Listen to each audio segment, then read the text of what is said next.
Now, James, we're joined by a very special guest in the studio this morning. Very big guest indeed, Dave. We've got him in. I'm speaking about Doug Wilson Jr. He plays for the Melbourne Ice, and he's been good enough to come into the studio today. Doug, how you going? Not too bad. Yourself? Oh, we're well here, mate. And Doing nicely. I know that you haven't been in Melbourne for too long. You got back here in April. Yeah, got here at the end of April. Liking it so far. I walk in the studio and you're wearing that duck shirt. It's incredible. Dave's wearing the Mighty Ducks shirt. I am. See, look, I thought we got Doug in the studio. I'm a massive Mighty Ducks fan. And, just supporting ice hockey here in Australia. Love the movie, Doug, by the way. Oh, yeah. That I have not seen that shirt since the actual movie. The shirt is incredible. It's an original District 5 duck shirt. I offered to buy it off of another guy today. I'm going to trade When it did after you this. get that, Dave? When did you get that shirt? Only recent, actually. Really? I actually went down to the Melbourne Ice Arena where the Melbourne Ice play, and I saw a guy that actually had the Mighty Ducks shirt on and had Conway on the back. I was like, that is awesome. Where can I get that? So my girlfriend went out and bought me this T-shirt. So I was like, yeah. I am getting this. Yeah, you have a good girlfriend. She is very good. She's listening as well. So, Doug, I mean, this is a big opportunity. I almost feel like if this interview is being done like in America right now, like if we were like in America and the studio was here and there were people, that the people would like be huge into this. Everyone would be like going crazy.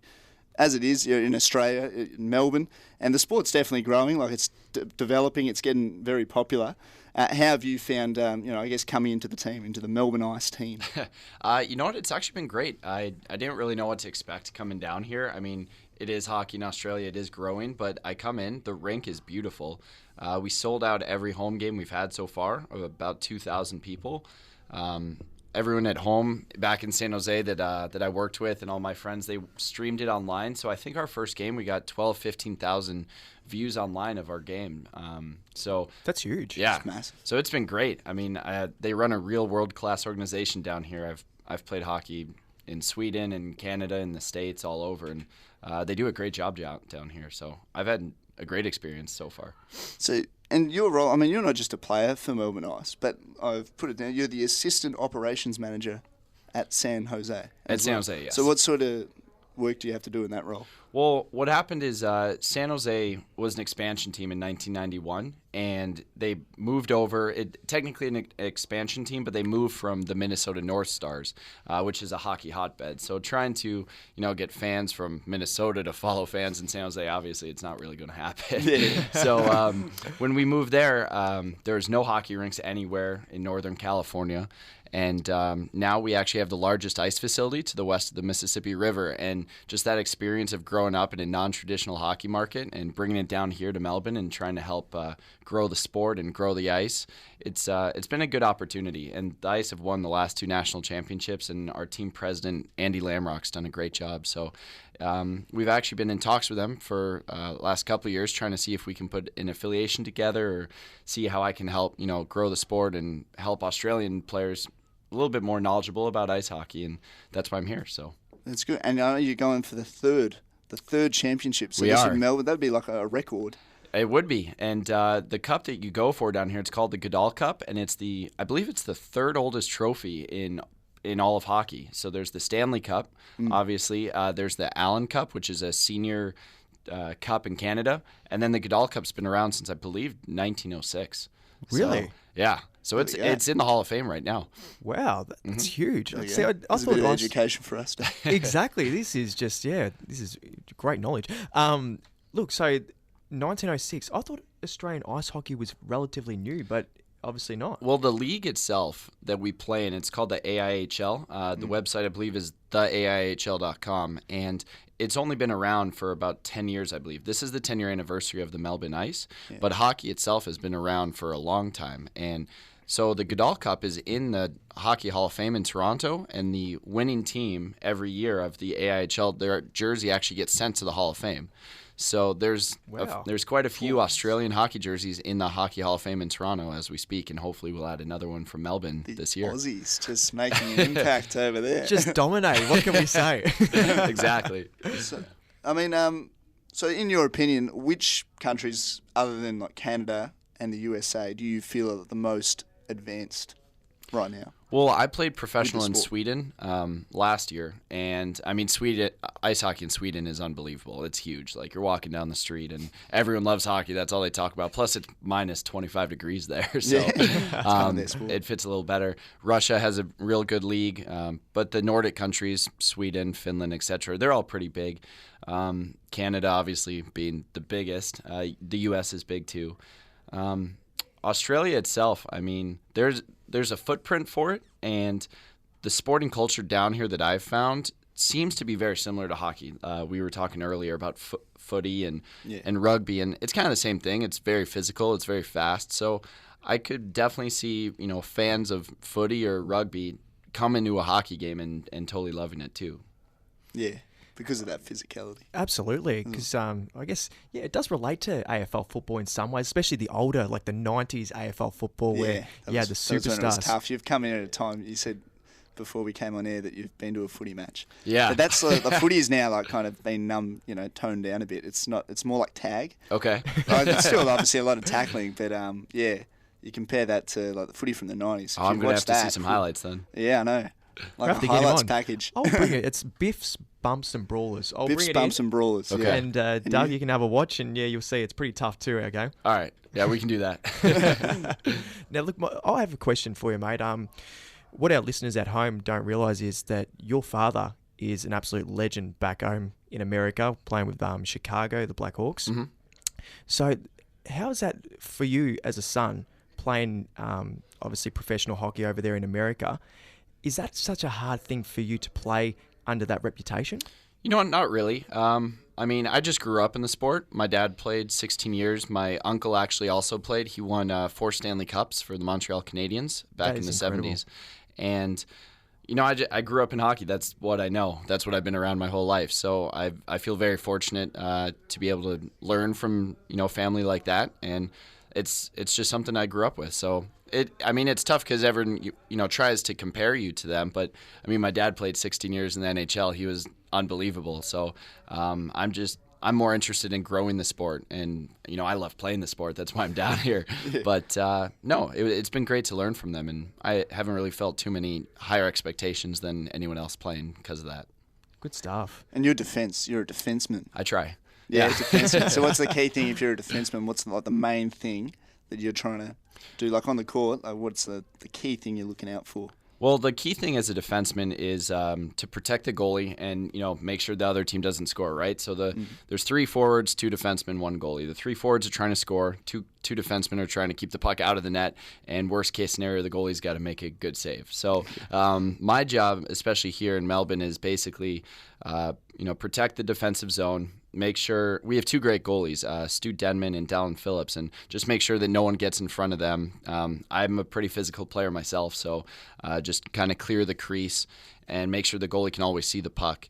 And then I like to jump in the play too, so you can pass the puck up to the forwards. We have a great group of forwards here, actually very good Australian players on our team, and just get the puck to them and let them do everything. So take care of business. Exactly. Down the other end. Exactly. Look, I went out to the Melbourne Ice Arena, as I was saying before, a little bit earlier this year, and I do relate it to the Mighty Ducks in some ways. I'm always going to do this throughout this interview, right? But I found myself like the cowboy in the Mighty Ducks, where you just can't stop. Dwayne Robertson. Yes, exactly. Dwayne Robertson. I just go forward, and then you get the railing, and I just go straight over. So, what's some techniques that for all the young Aussie hockey players out there, the juniors looking to get involved in it, do you have any advice for them how to go out on the ice and just adapt to the game? Well, I'd love to go out and see you just crash into the boards. I think that'd be pretty funny. But we should do I'd it. enjoy watching that. Yeah. I'll coach you because I don't skate, so I can just watch you. If I'm on the ice, you're coming on the ice. That's shocking balance, actually. Oh, that's fine. How about this, Doug? If we go out to Melbourne Ice, we'll arrange it. We have, I know, is a 1-on-1. Is that what they do in ice hockey? Yeah. Mm-hmm. So first one to win 3 points or 3 goals. Yeah. Goals, yep. And the winner, the loser actually will have to do something. We'll do a dare or something. Oh, I like that. What do you Could reckon? be, yeah, well, as I said, I can't really skate. But, so I It's guess Doug's choice. Okay. Doug chooses what the dare is. All right, well, the loser will have to come out to a practice with us and get buried up against the boards by everyone on our team. It is on. It is on. As long as it's padding. And we can That's not going to help. I mean, that's the big one I've noticed is that the physicality. And I got sent like this YouTube vid, and I couldn't get over it. It was like it would have been just like a local American match, and it was basically before this game. It was like the two captains from both teams just basically came out to the centre, and everyone just backed away, and then they just started laying into each other, like just lefts and rights, and everyone was like cheering them on. And this was just a Was this from our game or? No, not from your game. No, it was just this was just a vid that I found. Okay. It was just and it was just from a local match Okay. somewhere in America, and but I couldn't get over it, and it was just like it was almost as if it was a pre-game ritual, the fights. So that's the one thing that springs to mind with hockey is the fights. I guess one thing that sticks out for me is that something that's common. You know what? Not really. I mean, the reason you do see it on YouTube is almost that it's an anomaly in the game. I mean, you see it because it doesn't happen that often, right? So the match that you're speaking about, I'd have to see it because, I mean, I'm sure there's probably beef between the two teams before or something like that. Yeah. But, I mean, hockey's a physical sport, right? And we were talking about it, footy and rugby, they're physical sports too. So, I mean, you're not going to enjoy it as much if it's not as physical. The puck's moving everywhere. Guys are, on an 1/8 inch of steel out there skating. I mean, they're going nuts out there. It's a physical sport, but, I mean, guys can control the situation pretty well. So, I mean, fighting's always been a part of it, but it's not that big of a part. So, And suspension-wise, like how does it? Are the suspensions often pretty severe for that? Because obviously, if you see the fight breaks out, players might be throwing lefts and rights or whatever. In AFL now, like if players did that, it would be like 12 weeks, or a year or something like that. But is it not as severe? It's actually getting even more severe now. The NHL hired Brendan Shanahan, who was a legend, and he is now in charge, I guess, of player safety. So anytime a questionable hit happens in the NHL, Brendan Shanahan will go on NHL.com and do a full video review. So you can go online and you can see what the hit was, what happened, why it was illegal. He'll go through kind of the rulings in the official rule book as to what he did wrong, and then he'll suspend the player. So if you're interested in looking that up, it's pretty good videos. It's just Brendan Shanahan explains what's going on, what you can and can't do, and things like that. So the suspensions, it all depends on the situation. Yeah, That's fantastic. that's like an online tribunal. It is. going through. That's exactly what it is. It's an online tribunal, pretty much. That's brilliant. That's awesome. Look, I think some of our codes here in Australia should take up that philosophy. I think that'd be great. Because often we never know why. Yeah. Like in our case. No, because even in the States, sometimes working for a team, I work for San Jose, and sometimes there'll be hits, and you're like, all right, what happened? That's pretty questionable, etc. Or a goal is scored and they take it away, anything like that. Well, now the NHL has implemented it where Brendan Shanahan will go online and specifically detail what rule in the rule book he broke and what the rules are, etc., and how long the suspension is for or why the call was made, etc. So I just became familiar with the tribunal system you have down here for footy and etc. So it sounds like a similar concept. Yeah. Definitely. Now, look, you were talking about big hits and big spills, and we know last week there was a big hit in your game. It went viral pretty much. It went over on the news and all around Australia. It did. How's Daniel going? Because he did cop a nasty hit. Yeah, Daniel's going fine. I mean, he was at practice the other day. The video, I believe, actually even got onto Yahoo because a bunch of my buddies back home sent it to me. But the funny thing to me was that it wasn't even... I don't think it was the biggest hit of the game. I mean, it was not a clean hit, but there was a hit from our side. Mike Thorburn, he's a defenseman on our team, and if you scroll the video a couple more minutes, there's a highlight video, I think, on YouTube. It's about 4.5 minutes long, and if you look past it, Mike Thorburn hip checks a guy where he goes down, and it was like...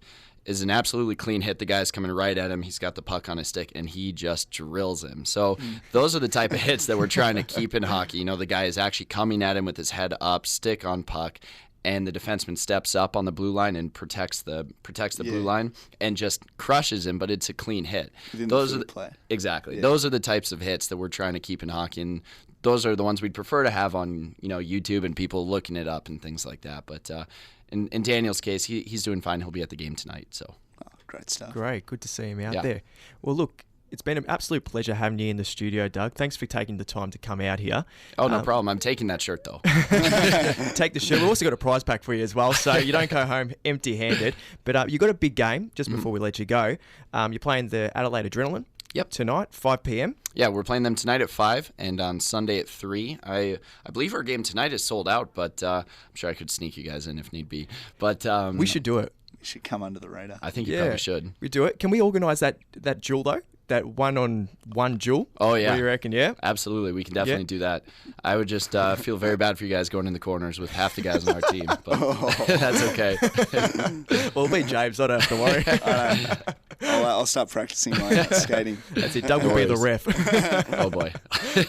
Fantastic. Doug, thanks a lot for coming in, and good luck, I guess, for the rest of the season. Oh, thank you. Thanks for having me. Yeah, best of luck for tonight as well. Thank you. I appreciate it. We'll Go have to have him Melbourne back Ice. in. Yeah, exactly. Go Melbourne Ice. We'll have you back in. Yeah, later in the season. once you guys come to the game this week, and I'll come back and let me know what you guys think of the game. Definitely. We will do. All right, perfect.